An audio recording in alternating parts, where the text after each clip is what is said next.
لا حضرة النبي صلى الله عليه وسلم وآل الكرام وأصحابه شون الفاتحة. أعوذ بالله من الشيطان الرجيم. بسم الله الرحمن الرحيم. إياك نعبد وإياك نستعين اهدنا الصراط المستقيم صراط الذين أنعمت عليهم غير المغضوب عليهم ولا الضالين. واحلل عقدة من لساني يفقهوا قولي. ولا حول ولا قوة. حسبنا الله.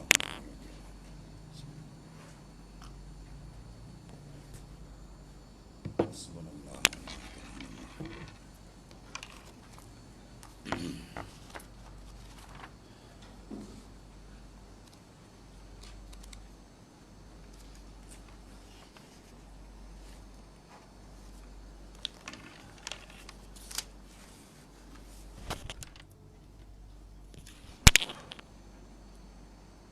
Bismillahirrahmanirrahim.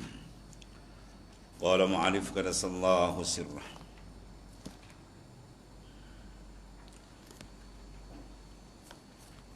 Kaifa yashruku qalbun suwarul akwani muntabi'atin fi mir'atihi. Situ. Surat 9 baris yang ke-17. Syekh Hijazi. Qala mu'alif qadasallahu sirrah. Dan kata Syekh Hijazi radhiyallahu anhu, bermula uzlah dua perkara. Pertama, dia panggil uzlah orang yang salik, yang mubtadi, mana orang yang berjalan yang peringkat awal, itu dipanggil salik mubtadi. Ia adalah uzlah dengan jisimnya, itu dengan tubuh badan dia, daripada segala aghyar selain daripada Allah Subhanahu wa taala. Dan keduanya uzlah orang yang muntahi, yang muhakkik, orang yang telah sampai kepada kemuncak dengan tahqiqnya, itu uzlah dengan batin hati dia. Jasadnya bersama makhluk, tapi hatinya sama Allah. Ini panggil makam kain bain. Daripada barang yang lain daripada Allah Subhanahu wa taala. Mana pada batin hati dia penuh dengan ingatan dan bertawajuh setiap saat ke hadrat Tuhan saja. Ya. Maka apabila i'tizal orang yang salik, mana mengasingkan diri oleh orang yang salik itu daripada aghyar, dan berhadap hatinya kepada hadrah, kepada hadrat Tuhannya, maka jawab dia zahirlah atasnya segala ajaibil malakut. Zahir pada dia segala ajaibil malakut. Segala makna-makna daripada ma'ani asrar alamil malakut. Di alamil mulki, itu alamul hissi, alam luar ni. Maka di sebalik sana dipanggil alamil malakut. Ya. Dan dikurniakan hikmah. Dikurniakan hikmah. Bila banyak dipanggil apa? Hikam. Hikam tu jamak daripada kata tunggal dia hikmatun, hikmatani, hikamun. Ya, hikmatun, hikmatani, hikam. Ra'sul hikmah makhafatullah. Kepala kepada hikmah ini ialah makhafatullah. Gurun batin hati dia dengan Allah Taala. Kalau batin hati dia tidak menghadap Tuhan, bahkan tak terasa gerun. Dia pun tak terasa Tuhan lihat dia. Ya, dia berjalan melangkah, dia tak terasa Tuhan lihat dia. Yang dia nampak orang tengok dia. Dia orang kata apa? Dia orang kata apa? Orang dalam perut. Orang ni tak masuk lain luar gelanggang. Tak masuk lain, jauh lagi dengan hadrat Allah Ta'ala.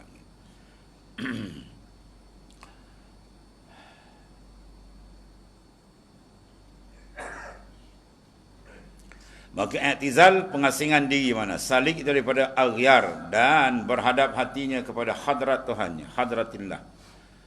Maka zahirlah atas segala ajaibil malakut.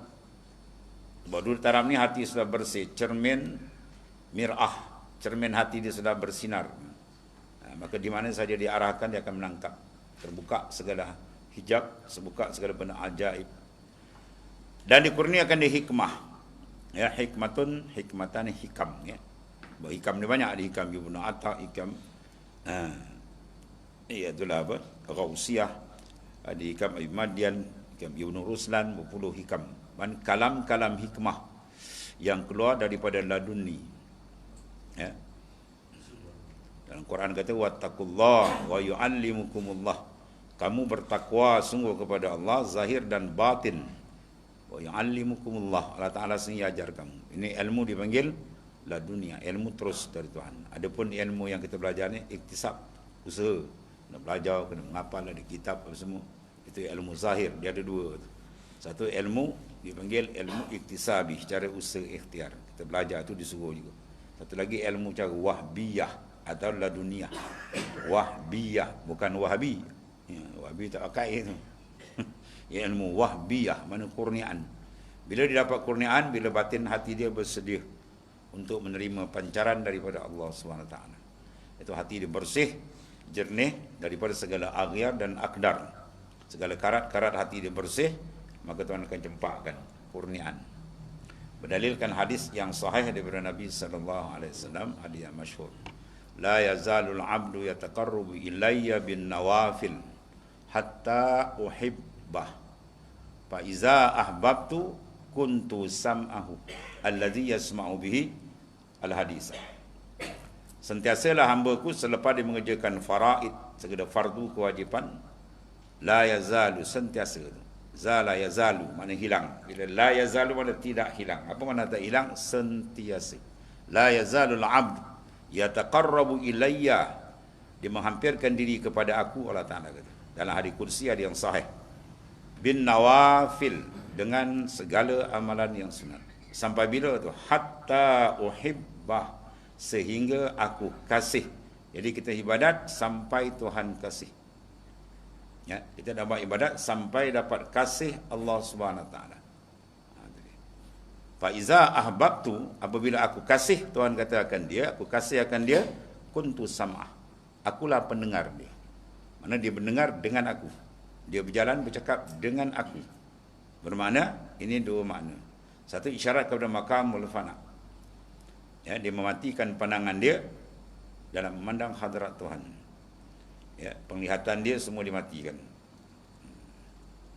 Mutu qabla an tamutu, matikan nafsu kita. Peringkat aulia, peringkat arif bila dimatikan pandangan dia. Yang dihidupkan ialah memandang af'al Allah. Dimatikan af'al makhluk dalam memandang af'al Tuhan. Dan itulah seterusnya. Taraf tu dia dapat. Ketiga tu kalam-kalam yang keluar tadi, dia bercakap dengan aku. Mana dia berdapat ilmu terus daripada Allah Subhanahu Wa Taala. Dan makam duduk dalam makam ni dipanggil duduk maqamul mahfuz. Ya, makam paling atas dipanggil makam ya itulah maksum, itu para nabi dan rasul saja. Bawah dia tu peringkat sahabat, para aulia tu duduk mahfuz. Peringkat dia tinggi tu. Dia bercakap dengan Allah, dia berjalan dengan Allah. Mana dengan apa? Dengan hidayat, petunjuk, nur daripada Tuhan. Dan keduanya dia sendiri karam, lenyap, seronok dia dengan Allah Subhanahu Wa Taala, mendapatkan nikmatan. Bila dapat tu, bila dia kasih, Tuhan kasih, Tuhan cempakkan kepada dia mahabbah yang kuat. Dia nak dapat makan tu, masya-Allah, kena usaha banyak, mohon pertolongan dengan Tuhan, zikir jangan lupa. Tak ada zikir dia habislah. Ya, sebab tanda orang man ahabba syai'an aksara zikru. Siapa yang kasih satu benda, dalilnya apa? Dia banyak ingat dan sebut. Kalau dalil kasih Tuhan kena banyak, zikran katsirah, zikir yang banyak. Tu.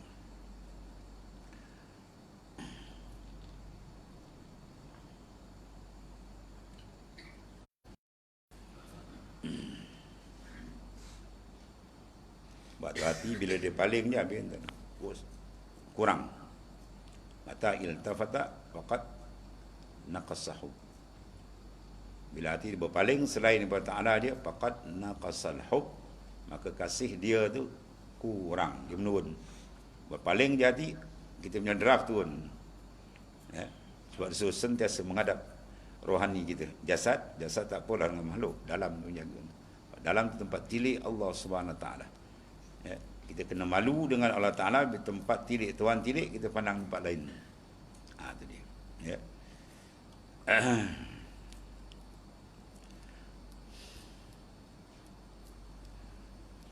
Sebab tu kalam-kalam para awliya dia pakai. Ratus tahun dia pakai hikam. Macam-macam jenis hikam. Sebab apa tu? Hikmah. Yang keluar daripada sinaran. Dalaman dia yang cantik, yang bersih. Sebab tu kalam mereka ni tepat. Kadatil hikam. Kata Sabit Al-Bunani radhiyallahu anhu. Ulama besar, wali besar. Hampirlah kita hikam bila tak ni. Anjakuna Qur'anan yutlah. Macam Qur'an dibaca. Jazat bi salati bi ghairi kalamin hikam. Kalamillah. Jazat bi kalamin hikam. Kalau sekiranya apa, harus dalam Quran keadaan sembahyang boleh baca lain Quran, aku baca hikam bin Atta' ni. Tapi tak boleh lah baca batal sembahyang. Maknanya lampau hebat. Semua dia punya kalam tu tepat dengan kehendak Al-Quran dan hadis-hadis Nabi sallallahu alaihi wasallam. Lepas tu kita ada 100 tahun orang pakai lagi. Para awliya punya karangan ni. Dan dikurniakan hikmat dan fahamlah ia daripadanya, dan tiada kejadian yang terlebih daripada ini, tak ada. Bila seorang dibukakan oleh Allah Subhanahu Wa Taala pendampingan diri kepada Allah Subhanahu Wa Taala, lenyap batin hatinya daripada menghadap pada makhluk. Dan tiada manfaat yang terlebih daripadanya selama lagi ada hati itu di bawah tutup. Bawah tutup. Akwan, bawah tutup maknanya makhluk. Akwan jam'u kaunin. Kaun bukan akuan bahasa Melayu kita ni. Bahasa Melayu kita akuan maknanya pengakuan, akuan ni bukan. Jamak dia kaunun. Kaun, akuan, jamak. Macam lepas tadi kan, la tarhal min kaunin ila kaunin fatakuna kahimari raha. Jangan batin hati kamu berjalan daripada makhluk kepada makhluk dalam beribadat, maka kamu seperti himar yang mengisar gandum. Dia berpusing tak naik. Hati dia tidak mi'raj ke hadrat Allah Subhanahu Wa Taala.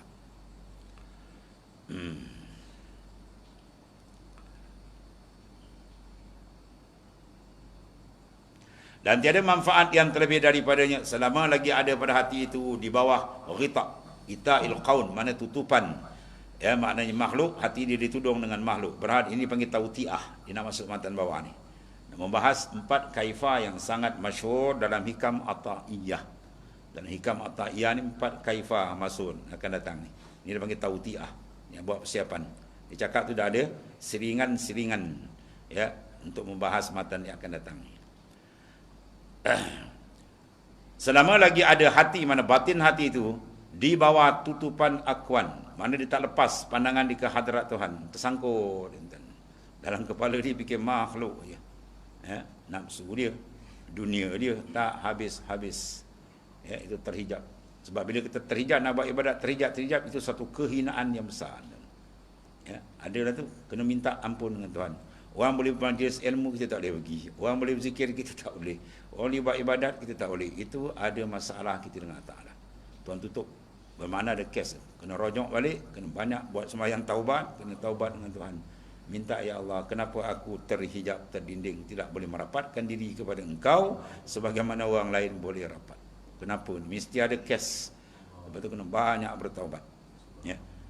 Jadi keadaan dia bila kita buat benda haram, benda wajib, dia akan terhalang.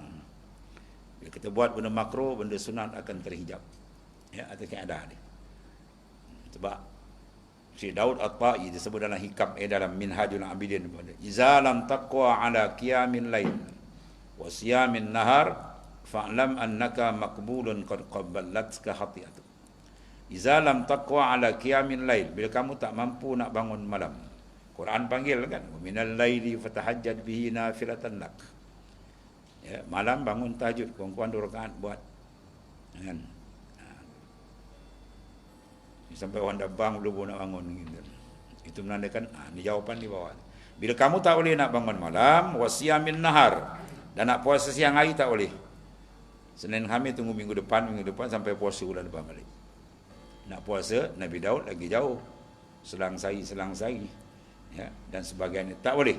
Siang tak boleh nak puasa sunat.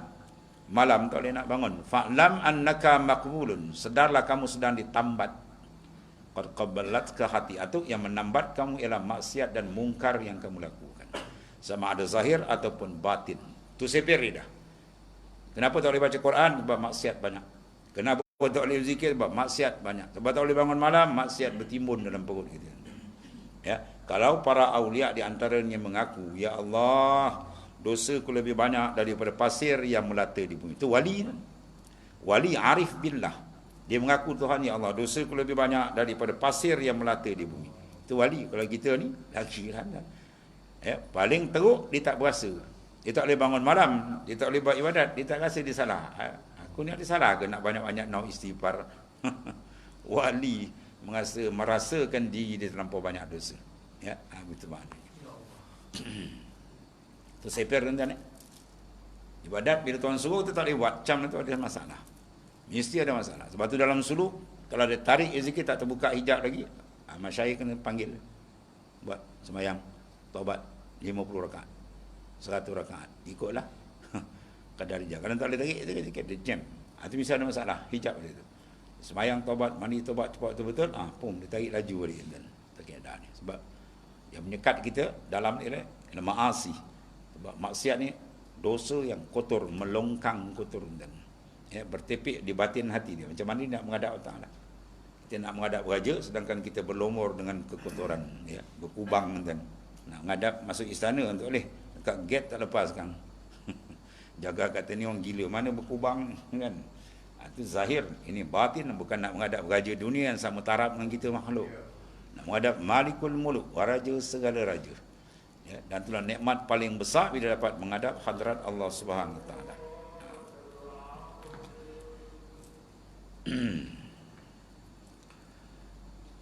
Dan tiada melihat dia akan suatu daripada asrar, segala sir-sir yang dibukakan begitu hebat, pandangan-pandangan dalaman yang begitu hebat yang dibukakan, dan tiada bercahaya dalamnya cahaya anwar.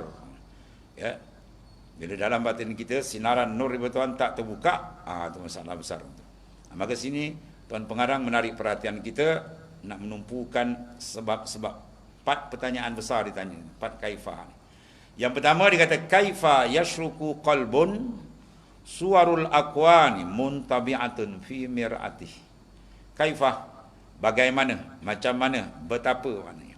Betapa bercahaya hati segala rupa akwan berupa di dalam batin hati itu. Macam mana hati kamu nak ada maknanya, ada isyrak maknanya sinaran cahaya itu kena ada. Sebab kalau kita ada mentol tapi tak bernyala, baik. Rumah yang kita duduk hari-hari, jalan kita dah tahu pun kalau dia blackout kita dah masalah. Kan? Gelap habis kita dah mengagau. Kalau silap langgar tiang tu dalam rumah. Kalau nak jalan luar lagi lah. Ini nak berjalan bukan jalan luar, ni jalan dalam lagi, nak jalan menuju hadrat Allah Ta'ala. Lagi sulit kalau dia tak ada cahaya, dia gelap. Memang dia tak ada jalan.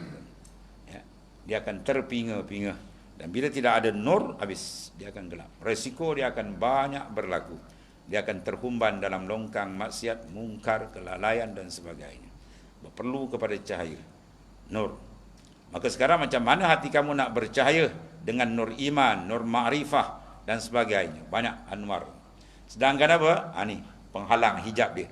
Suwarul aqwan, rupa-rupa makhluk muntabi'atun fi mir'at. Makhluk dunia, pangkat, jawatan, nafsu, macam-macam tak. Ada sampai nak mati pun berebut jadi PM je. Dah jadi-jadilah kan. Itu semua tuan-tuan terhijab dengan Allah Ta'ala. Dia tak tahu matlamat hidup dia Tuhan humban ke dunia untuk apa. Tuhan baling kita dalam dunia untuk apa? Wa ma khalaqtul jinna wal ins illa liya'buduni. Aku tak jadikan jin dan manusia melainkan untuk izharul ubudiyah, menterjemahkan pengabdian diri ke Tuhan. Kalau gagal menterjemahkan ni, kita dipanggil orang yang gagal dalam menerusi kehidupan kita. Maka bila gagal, ada tempat khas kat sana besok. Kalau berjaya pun ada tempat khas di akhirat besok. Bersama-sama kita faham. Berjaya, tempat dia nikmat yang sebenar. Kalau tidak, mana azab paling hebat di sana besok. Ini besar tuan-tuan. Inilah masa Zaki bagi umur yang korek-korek. Berapa hari lagi, wallahualam. Kalau tak terbuka juga, rugi besar lah kita. Kesempatan yang Tuhan beri ni, kita tak bagi tumpuan betul. Satu benda yang sangat berharga, permata. Ruhani kita, hakikatul insan, hakikat diri kita tu. Dia boleh mencapai benda ni. Semua orang boleh capai. Yang tak boleh capai, makam risalah, makam nubuah. Makam Rasul dan Nabi je tak boleh. Itulah Nabi Abang ni. Tak ada Nabi sepaku. Adapun makamul wilayah, kedekatan diri dengan Tuhan, semua orang boleh buka. dengan syarat dia kena apa? Walladzina jahadu fina lanahdiyannahum sunah. Dia bersungguh-sungguh berjalan pun insya-Allah aku buka. Mata akan datang barang siapa merasakan aku boleh ke jadi macam wali, boleh ke dapat marifat tinggi ni, seolah-olah dia melemahkan kuasa Allah Taala. Allah Taala boleh jadi wali besar tu daripada orang apa tuan, perompak penyamun pada. Asal perompak penyamun tuan sentap jadi wali bukan jadi orang saleh biasa. Boleh, itu kuasa Tuhan. Fa'alu lima yurid. Dia boleh buat apa dia nak tuan. Lepas tu istighfar, hati kita sentiasa taruh harapan supaya kita dipilih untuk menjadi orang yang dekat dengan Allah Subhanahu Taala. Orang yang benar-benar mengenal Tuhannya. Dia kata kaifa macam mana? Yashruku qalbun, bercahayanya batin hati manusia tadi. Sebab penting nur tadi. Dalam Quran sebut nur kita afaman syaraha sadrahu lil Islam fahuwa ala nurin min rabbih.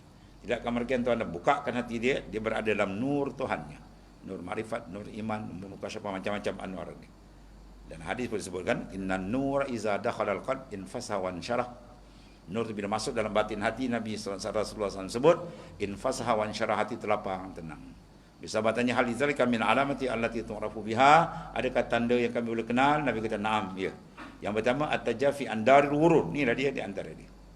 At-tajafi, hati dia renggang, hati dia tidak tertambat dengan dunia yang banyak menipu daya. Wal inaba ila daril khulud, dan hati sentiasa kembali kepada negeri yang kekal. Setiap saat sentiasa terbayang-bayang ni, kalau aku mati ni kan duduk alam barzah berapa lama, soal dalam kubur boleh jawab ke tidak, naik padang mahsyar lagi besok, nak timbang lagi, banyak cerita. Lebih dahsyat kehebatan daripada hidup yang sementara di dunia ni. Ya, benda ni dah ada dalam pemikiran, sentiasa dibikin muhasabah. Atau tanda dia sudah ada nur hati dia. Kemudian wasti'dad lil maut qabla nuzulil maut, dia membuat persiapan mati sebelum datangnya kematian. Jangan tak siap sebab dia makin dekat. Makin dekat tuan-tuan. Satu kali kita tarik nafas, nombor apa dah kurang umur kita. Kita tengok jam tolak tik-tik dah makin 1 saat, 1 minit, 1 jam, 1 hari, 1 minggu, ya. Setahun satu, sekejap. Ini nak habis tahun tak? Sekejap ni habis. Ini bermakna kita makin dekat untuk menghadap Allah Subhanahu Wa Taala. Maka ketahui olehmu bahawasanya hati itu sir yang latif. Benda yang sir, yang rahsia ketuhanan. Yas'alunaka 'anir ruh qul ruh min amri rabbih. Mereka tanya kamu hakikat roh, itu urusan Allah Taala. Maknanya apa? Kita ni ada satu benda yang mahal harga dia. Hakikatul insan, hakikat diri manusia dia.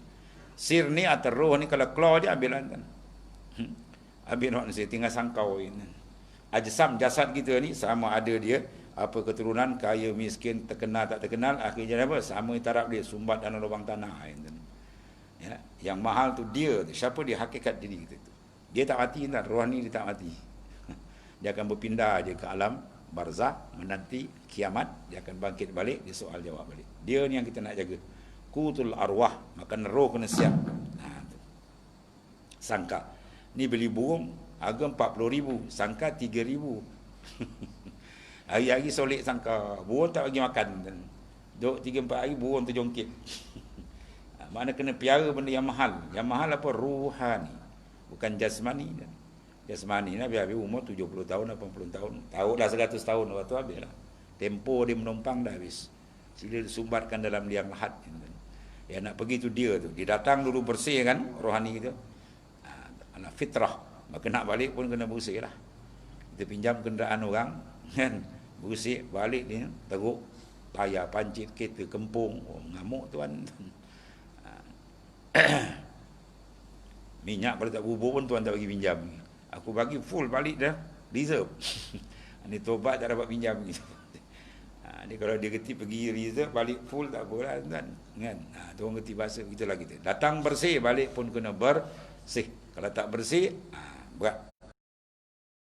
Tapak pembersihan dia apa? Batin hati manusia kena jaga. Tempat situ tempat tilik Allah Ta'ala-nya. Maka ketahui ilmu bahawasanya hati itu sir, benda yang sir rahsia, yang latif. Dipanggil sebagai latifatur rabbaniyah. Latifah benda yang sir yang dibangsakan kejadian Allah Ta'ala. Ya, itulah hakikat diri kita sebenarnya. Yang bercakap semua dia lah kan. Yang bercakap ini semua dia. Adapun jasad ni sangka ni sangka dia pelihara, burung dia tak jaga kan ni. Tu orang tak cerdik lagi. Yang ditaruhkan Allah Ta'ala bagi manusia di dalam dadanya pada pihak lambung kiri. Qalbun lambung kiri. Ya, kita punya susu ni kan bawah ni 2 jari.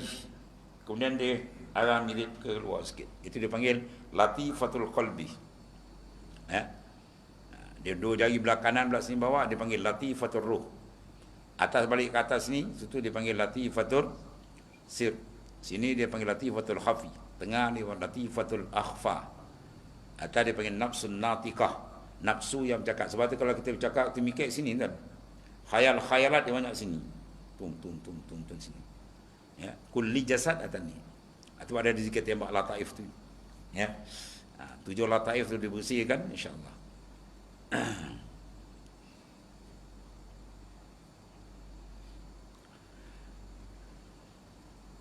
Berkena ambil jalan tarik. Maksudnya cerita jalan dia orang dan latif, ya. Lataif dipanggil.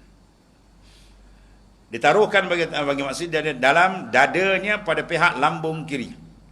Lepas tu kita zikir, kita takkan kalimah Allah tu. Bayangkan kalimah Allah Ta'ala, kita tak zikir Allah, Allah, Allah, tembak dia dibersihkan. Niat supaya taklah bersihkan.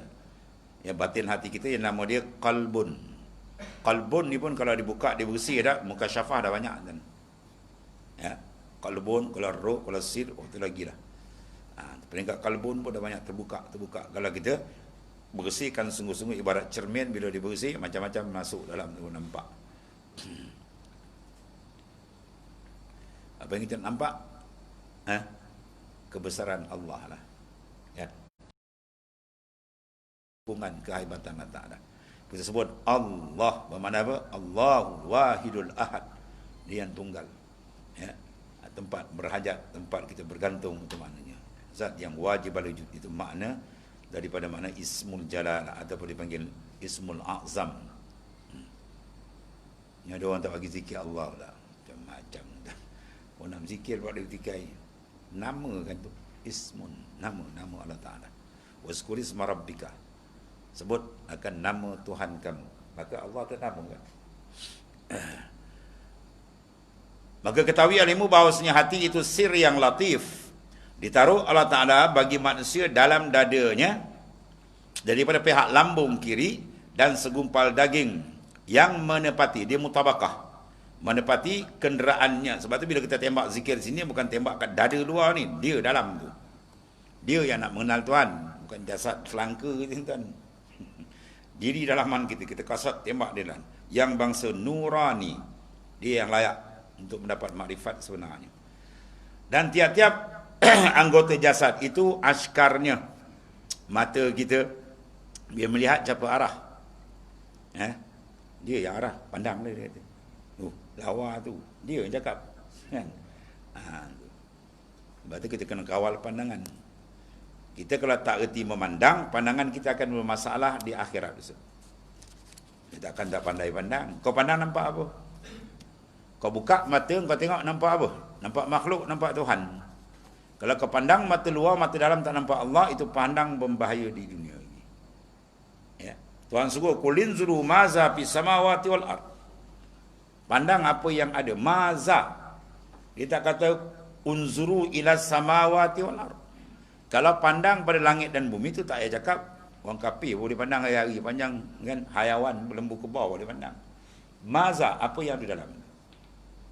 Kalau ulama usuluddin dia panggil minad dalail, dalil-dalil. Keterangan dia. Udusul alam kan baru alam. Kalau arif billah dia panggil mazhar. Semua ni dia panggil nurullah, mana mazhar. Apa mazhar? Mahaluz zuhur, cermin, tempat memandang dia. Sebab tu dia kata ma ra'a syai'an. Ya, illa wa ra'aitu wa qabla. Aku tidak lihat makhluk melainkan aku dah lihat Tuhan dulu. Kata Sayyidina Abu Bakar As-Siddiq radhiyallahu anhu. Ra'a pertama bil basar, ra'a kedua basariyah. Lihat dengan mata luar, mata dalam karun kat Tuhan. Kalau pandangan kita tengok pokok hanya nampak pokok, lepas tu pula tanya besok ni masuk pasaran tadi tak? Wah tu lagi kacau. Arwah Ustaz kau kata orang sekarang tanam pokok tanya pasaran. Orang dulu umur 80 tanam dian baka. Dia tanya Datuk dapat makan ni? Tak apalah kau bawa dekat surau besok dapat atuk pahala. Kan? Kan dia tak kira pahala, dia kira apa? Pasaran. Kepala otak dia apa? Akuan ni. Jadi kalau dia pandang makhluk, maka terhijab dia nampak makhluk saja, itu pandang itu ada masalah. Orang ni tak reti memandang. Dia pandang misi tempat tu tajalli untuk memandang kebesaran Tuhan saja. Sebab tu kalau kita pandang dia makhluk, marra al-kaun walam yashhadhu fihi au indahu aqamlah, mata akan datang ni. Siapa lihat aja pada makhluk, hati dia tak pergi ke Tuhan sebelum, sedang atau selepas lagi, habis. Dia dibelit oleh pandangan makhluk, maka kerosakan akan berlaku dua. Kalau benda yang dipandang tu hebat, cantik pada pandangan duniawi lahiriah, maka dia akan tersangkut. Dia akan tersangkut gitu. Oh, akhir dia tak nampak Tuhan, dia puji, dia tertawa dengan nafsu. Kalau tak cantik pula, dia akan hina. Ya apa pun ni, rosak juga. Pandangan selamat terus ke dia. Faham aja, zap hati ke sana. Tu. Maka nak pandang terang, kena ada nur. Cahaya zikir. Az-zikru lahu nurun. Ya, zikir tu ada nur. Sebab tu kena banyak zikir, tuan, tak boleh. Dalam kena jalan, jangan putus. Dah putus biasa, kata putus tarik lah balik. Allah, Allah, jalan. Tak boleh. Kita bercakap, kita makan, kalau dah biasa, tak ada apa masalah dia. Sampai zikir dalam Tuhan berhenti, dia jalan. Ya, kalau nak sampan sampai, dia akan tanya, kau berhenti, kau tidur jalan dalam jalan Tuhan. Okay. Kau duduk di jalan ni. Kadang kita dengar orang tu, semua Tuhan buka. Ya, biasa lah tu. Bulu gomo di zikir, dia dengar tu. Ya, bulu gomo di zikir, dengar satu-satu. Itu semua Allah buka.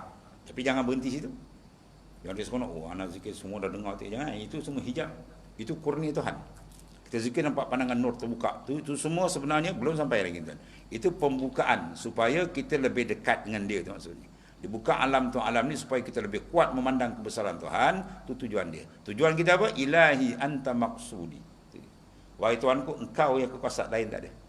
Ya, waridhaka matlubi, dan rida engkau yang aku tuntut. Itu saja. Jangan pusing tempat lain. Ya.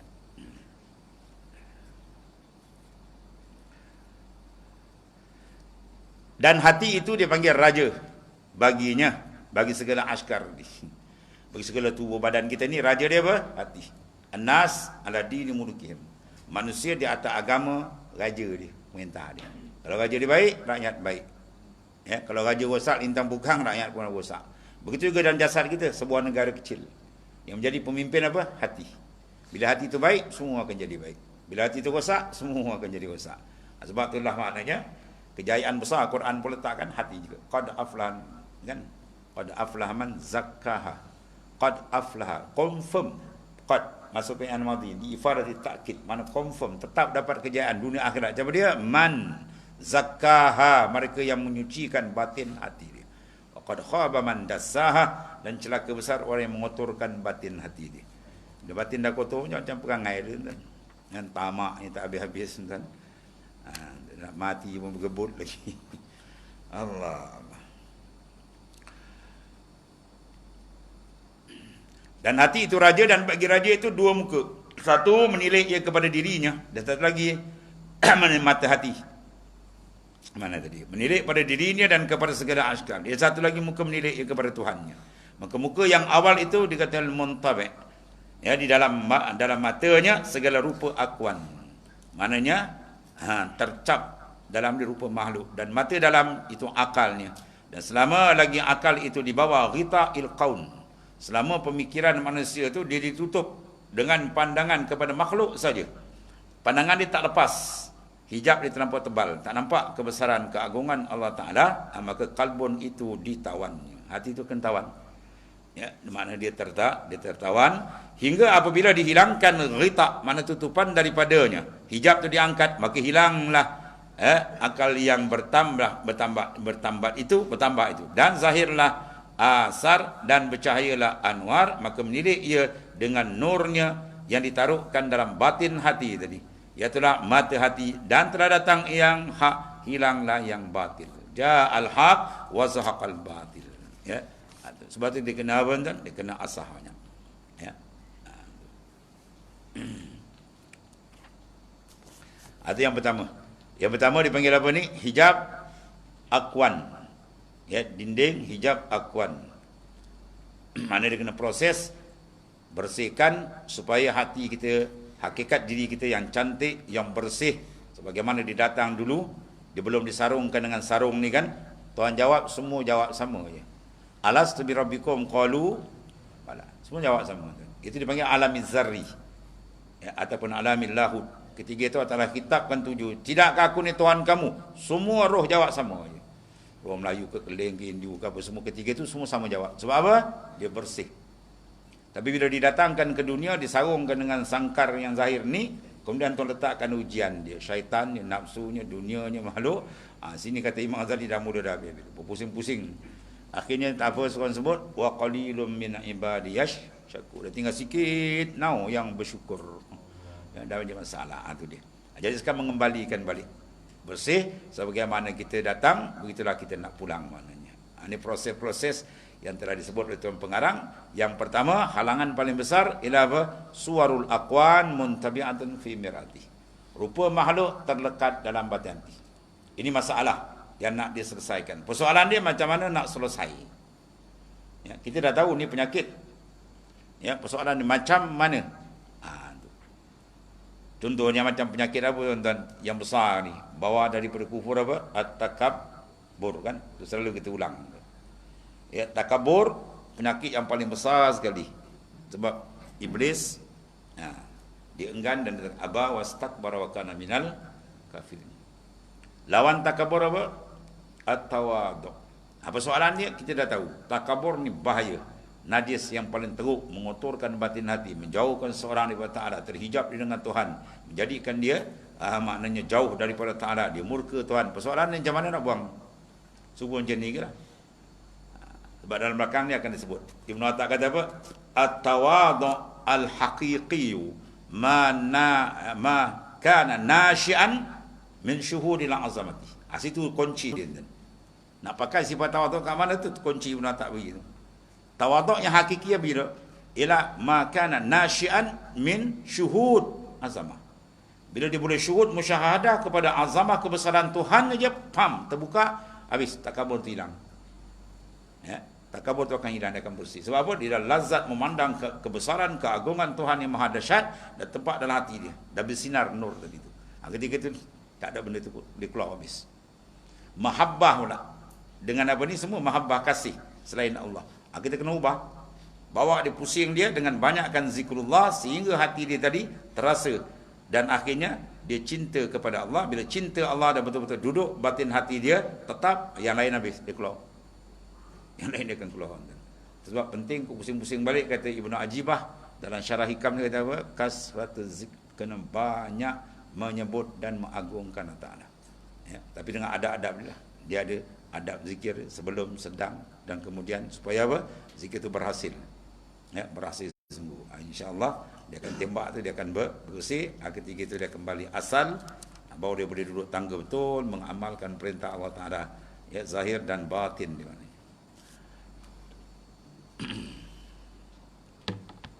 Yang kedua dia, persoalan ni adalah am kaifa yarhalu ilallahi wa huwa mukabbalun bisyahawati. Jadi Tuan Pengarang Al-Arif Billah Kutubul Kabir dia menyatakan apa? Macam mana hati nak percaya, sebab pentingnya nak berjalankan hati kita ni supaya dia dapat cantik, bersih, taat, zahir dan batin dengan Tuhan, kena cuci daripada segala benda-benda yang mengotorkan lapisan, ya, cermin hati kita tadi. Itulah yang menutup apa? Suwarul aqwan, rupa makhluk. Yang kedua, persoalan dia, kita disuruh berjalan. Fafirru ilallah, berjalanlah kamu, rohani kamu kepada Allah Ta'ala, pada makrifat Tuhan, pendekatan kepada Ta'ala. Sekarang dia nak sebutkan dinding ini. Am kaifa yarhalu ilallah, macam mana kamu nak berjalan ke hadrat Tuhan? Wa huwa mukabbalun bisyahawati, kamu sedang ditambat. Mukabbalun ay mukayyadun, kamu ditambat dengan syahwat. Bermaknanya kita kena buang dan kena putuskan ikatan-ikatan syahwat nafsu kita, baru dia boleh berjalan ke hadrat Tuhan. Dia buat ibadat banyak, tapi maksiat nafsu dia taklah, dia biarkan. Tak jalan kan. Kalau kita pergi dekat jeti kan, kalau perahu tu guna kuasa kuda yang tinggi sekalipun, tapi tali dipancang, dia tak buka, tak jalan perahu tu. Ya. Dia tekan minyak perahu tu ngambur, dia tak boleh pergi sebab tali diikat. Tali tu kena buka, boleh berjalan. Begitulah, buka ikatan segala syahwat, insya-Allah boleh berjalan. Ya. Atau betapa berjalan ia kepada Allah Ta'ala padahal ia tertambat dengan segala syahwatnya. Ya, ini panggil hijab syahwat. Maka orang yang tertambat itu tiada boleh ia berjalan. Dah tertambat nak berjalan macam mana? Begitulah rohani kita. Nak berjalan kepada hadrat Allah, masuk dalam makam makrifat yang sebenar, dia takkan boleh kalau kita biarkan dia ditambat. Sebab tu wajib kita merungkai. Ya, kena buang segala tambatan-tambatan tu, kena lawan dia. Maka tiadalah boleh kembali ia kepada Allah Ta'ala daripada pertambatan syahwatnya. Ya. Dan sesungguhnya tiadalah dapat berjalan dalam alam tabiatnya kepada hadratil haqqi ta'ala, maka kerana demikian itulah lazim meninggalkan segala syahwah. Ya, segala tuntutan nafsu. Al-Quran sebut terang, innan nafs la'ammaratun bisu. Sungguh nafsu amat menyuruh ke arah kejahatan. Ini dalil mengatakan jihadun nafs, ya, jihadul akbar. Sebab ada jalan setengah-setengah orang yang dia pandang sini dengan lain sufiah ni, sengaja nak usik. Ni banyak pengusik ni yang zikir Allah dia usik macam-macam tu. Menyanyi apa semua kau tak kicau. Ya. Dia kata raja'tu min jihadil asghar ila jihadil akbar wa huwa jihadun nafs. Ini hadis ulama sufi pakai. Hadis ni hadis maudhu', hadis ni adha macam-macam. Almarhum Tuan Guru ni Abdul Aziz jawab betul. Tu hadis nyai Quran ni baca. Innan nafsa la ammaratun bisu, ini dalil terang bukan jihad nafsu, jihad paling besar. Sebab apa? Ni nas Quran. Inna satu taukid. Ya, kalau kita mengaji Arabiah, inna tu harfu taukidin. Mana memberi makna kuat. Inna sesungguhnya, inna nafsa. Sungguhnya nafsu tu la ammara, lam muzahlikah ataupun lam muzahlakah. Li ibadat takkid, memberi penguat kata. La ammaratun bisu, jumlah ismiyah 3. Kalau bahasa Arab 3 penguat kata ni habis. Itu benda cukup besar. Ini nas Quran. Ya, bukan hadis Quran. Quran tak ada dhaif, kita berkata Quran dhaif pupur. Itu maknanya apa? Nas Quran terang, terpampang menunjukkan jihadun nafs, jihad nafsu, jihad paling besar. Bersandarkan kepada ayat ini. Innan nafsa la ammaratun bisu. Sungguh nafsu amat menyuruh ke arah kejahatan. Sekarang kita nak ukur nafsu. Nafsu bentuk mana? Oh, banyak lapis macam-macam ni. Ya. Sini disebut secara data. Dan dalam alam tabiat kepada hadrat Allah Ta'ala, maka demikian itu lazim meninggalkan akan syahwah. Ya. Bagi orang yang berkendak kepada jalan hak, dan jikalau yang mubah sekalipun. Ya. Jikalau yang mubah sekalipun. Dan tadilah kaedah dia. Kita nak buat benda wajib, maka jaga benda muharamat. Benda-benda diharam insya-Allah. Ya, dia akan bersih, dia mudah berjalan. Begitulah seterusnya. Maka benda ni memerlukan kepada jihad yang sungguh-sungguh. Sebab nafsu ni dia tak macam syaitan kan. Iblis, syaitan bila kita zikir, baca Quran ke apa semua, dia lari. Ya. Tapi bila kita berhenti, dia datang balik. Dia tak lagi terus. Syaitan macam tu, mari datang. Dan dia sebut dalam minhaj 7 lain dia masuk. Yang macam anjing. Kata Imam Ghazali, syaitan ni macam anjing. Dia nak ambil tulang bawah rumah kita tu. Lepas buat kerja kahwin, ada tulang ni kan, berbau sedap. Dia masuk jalan ni tak boleh, dia lari. Kita halau. Dia tak lari habis, dia lari. Lepas tu dia masuk jalan ni pula. Kita sedar lah, dia lari, dia masuk jalan sana pula. Ya? Imam Ghazali kaji 7 jalan syaitan. Tak boleh sini, dia masuk. Tak boleh sini, dia masuk. Itu syaitan. Ya? Bila kita zikir, dia lari. Dia tak lari habis, dia datang balik. Adapun nafsu, tak. Nafsu dia tak lari, duduk situ. Sebab tu kita nak bezakan tarikan nafsu ke arah kejahatan atau tarikan syaitan. Dia rasa nak buat tak baik, nafsu kita ada rasa nak buat benda tak baik. Kita zikir, bersemayang sunat, baca Quran, hilang. Itu syaitan. Dia lari. Tapi kalau kita baca Quran makin kuat, kita zikir-zikir, lagi kuat dia nak buat. Itu bukan syaitan, itu nafsu. Itu beza dia. Dan nafsu, garis besar ni ulama beri 2 perkara. Nafsu ni ibarat binatang liar. Kuda liar. Jadi nak jinakkan dia bagi slow, kurangkan makan dia. Ya, kurangkan makan dia, umpan dia tu jangan bagi banyak sangat. Kemudian atas belakang dia kena letak muatan. Letakkan barang berat sikit, jadi dia pun slow, kita tarik dia boleh jalan slow. Kalau belakang dia tak ada muatan, bagi makan banyak pula, kita tarik, dia hentap kita balik. Maksud dia apa? Nafsu kena kurangkan. Kendak-kendak dia kita blok, ambil yang perlu. Kemudian banyakkan ibadat. Itu mana? Muatan tu ibadat banyak. Bangun malam, baca Quran, zikrullah banyak, dia akan tunduk. Dia akan slow. Bila dia slow, kita mudah tarik dia. Ya, daripada nafsu amarah, dia akan pergi nafsu lawamah. Nafsu amaran, surah masjid, dia tak kenal kan. Ya. Kampung awak kan, so, tak perasan lah dia. Surah dia tak perasan. Kau tanya pub, dia kenal. Kasino dia kenal tuan. Ya. Itu contoh dia tak langsung tak ada. Semayang dia tu nafsu ammar paling teruk. Bila taklah kendaki dia, adalah sebab-sebab yang menyebabkan dia tersedar. Saudara dia mati ke, kawan dia aksiden teruk sangat ke, dan sebagai mimpi macam-macam lah tuan nak pergi sipu satu jalan pembukaan dia, maka dia mula sedar. Itu dia panggil apa? Nafsu lawamah. Lawamah dia mula mencela kejahatan dia, tapi dia belum istiqamah lagi. Ya. Tahu benda tu, kebanyakan nafsu kita ni lawamah. Kita belajar, kita tahu benda baik, tapi kadang-kadang babas. Kadang-kadang benda tu tak baik tahu, kadang-kadang kita buat juga. Ya, ini peringkat jatuh bangun. Ya, jalan jatuh tobat balik, jalan balik jatuh tobat balik, begitulah. Itu dipanggil nafsu lawamah, mencela diri. Dia naik sikit lagi, tuan tarik lagi, beri nur dia kuat sikit lagi, dia bagi nafsu apa dia panggil? Mulhamah. Nafsu yang mudah dah banyak dapat ilham rabbani. Ya. Mimpi yang baik, ilham yang baik Tuhan cepatkan dia. Dan yang keempat, nafsun mutmainnah. Itu kita minta jadi itulah paling kurang. Sebab orang dapat nafsu mutmainnah, dia sudah dapat surat jemputan daripada Allah Ta'ala. Tuhan dah jemput, ya ayyatuhan nafsul mutmainnah, irji'i ila rabbiki radiyatan mardiyah, fadkhuli fi ibadi wadkhuli jannati. Wahai nafsu yang mutmainnah, yang tenang. Nafsu tenang ni apa tuan? Dia tak beranjak. Tuan uji dia senang macam mana pun dia tak hanyut. Tuan uji dia susah macam mana pun dia tak melatah, dia tetap. Hati sentiasa tetap dengan Allah Ta'ala. Ibadat dikemas, walaupun tuan uji pun dia tak beranjak. Itu mutmainnah, sebab tetap. Uji macam mana pun, ya, susah semana-mana pun, azabnya tak, dia tak beranjak. Dia tetap jadi ibadullah. Bahawa manusia kadang-kadang dia biasa. Senang dia rajin ibadat, dia kena susah dia mengelibau. Dia tak tahan. Ada pula ketiga susah dia rajin ibadat, dia tuan lambat senang dia hanyut. Dua-dua ni tak boleh pakai. Yang boleh pakai dia tetap. Tuan uji macam mana, dia tetap bagi mutmainnah secara zahirnya. Adapun batin dia tamkin dengan Allah Ta'ala, dia tetap di mana saja, di duduk dia baring, hati dia ma Allah.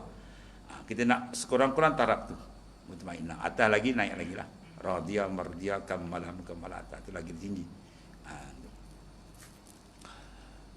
Allah. Kerana demikian itu, kata setengah mereka itu, para sufi yang arif billah, bermula sengat tabuan atas badan yang luka terlebih mudah daripada sengat syahwat atas hati orang yang tawajuh. Orang nak menghadap diri ke hadrat Allah Ta'ala, tiba-tiba dia ni disengat oleh nafsu. Sebab nafsu tu bentuk nafsu duniawiyah atau nafsu bentuk ukhrawiyah, dan sebagainya. Ada banyak masuk lain di macam-macam. Maka lebih teruk. Ya. Kita pergi ke kebun menebas, tiba-tiba kita punya parang panjang terpelanting, menganjal kena kat tangan kita. Rabak tuan-tuan, 3 inci. Datang tabuan tanah pula tar kat situ. Macam tak melaung gitu. Ya. Jadi mana tabuan apa nama ni, tempat luka tadi tergabak kan, dah satu hal sakit. Datang tabuan pula sengat kat situ. Dia punya sakit tu kan, atau dia nak gambar. Itu nak banding sengat nafsu, lagi teruk sengat nafsu. Nafsu dia sengat kat batin hati orang yang sedang nak menghadap Tuhan ni, itu lebih dahsyat daripada tabuan sengat tempat yang luka ni. Ya, ada kena tabuan tanah sampai meninggal pun dia kan, yang besar tu kan. Ada cerita tu kan. Hebat kan? Ya, sengat nafsu lagi hebat. Sengat nafsu dalam batin hati kita, hati boleh menghadap, dia terpusing kan. Ibadat ikhlas boleh terbalik. Ya, itu mana sengat nafsu amat hebat. Maka mengenali nafsu dan cara nak blok dia ada amat penting kepada kita. Betul berkata Syekh Wahab Asy-Sya'rani, man lam yataghalghal bihadhil ulum mata musiran 'alal kaba'ir wa huwa la ya'lam. Siapa yang tidak betul-betul memberikan tumpuan dalam ilmu tasawuf atau ilmu hakikat atau ilmu yang membersihkan rohani kita ni, yang berdasarkan sumber Quran dan hadis sahih daripada Nabi SAW, maka dia mati dalam keadaan mengekali dosa yang besar-besar sedangkan dia tidak perasan. Ya. Sebab dia soal dalam, dia tak mengaji ni tak nampak dalam. Kita yang belajar ni pun dah tahu sangkut banyak kan. Anak-anak orang lain Allah. Apalagi kalau dia langsung tak tahu. So mana musuh dia masuk cara dalaman. Sedangkan itu tempat tilik Allah SWT yang wajib kita jaga di mananya. Ya. Kemudian summa qal am kaifa an yatma'a an yadkhula hadratullah wa huwa kafala wallahu. Bismillahirrahmanirrahim. سيدنا مولانا محمد وعلى آله وصحبه إن خير كل